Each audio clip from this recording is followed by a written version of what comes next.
সকাল সকাল সূর্যের আলো যখন সাগরের বুকে ঝিলমিল করে, মনে হয় পুরো পৃথিবীটা যেন সোনালী হয়ে গেছে। আজ আমরা এসেছি সেই জায়গায় যেটাকে আমরা সবাই এক নামে চিনি, কক্সবাজার। বিশ্বের দীর্ঘতম সমুদ্র সৈকত, যেখানে প্রতিটি ঢেউ বলে একটু থেমে যাও, জীবনটাকে উপভোগ করো। ফেনী থেকে রাতের বাসে রওনা দিয়ে সকালবেলা পৌঁছে গেলাম কক্সবাজারে। জানালার বাইরে দেখা যাচ্ছিল পাহাড়, মেঘ আর সাগরের মিশ্রণ, যেন প্রকৃতি নিজ হাতে আঁকা ছবি। সৈকতে পা দিতে যেন এক অন্য জগতে ঢুকে পড়লাম। পায়ের নিচে নরম বালি, সামনে অসীম জলরাশি, আর মাথার উপরে খোলা আকাশ। একটা ঢেউ এসে ছুঁয়ে গেল পা, মনে হলো কতদিন পর প্রকৃতির সঙ্গে সত্যি সত্যি কথা বলা হলো। কক্সবাজার সমুদ্র সৈকত না, এটা একটা অনুভূতি। দিন শেষে যখন সূর্যটা ধীরে ধীরে সাগরের বুকে ডুবে যায়, তখন মনে হয় পৃথিবীর সব ক্লান্তি সাগরে গিলে নিচ্ছে।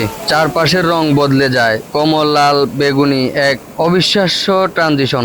এই মুহূর্ত বুঝি কোনো মানুষ বারবার এখানে ফিরে আসছে।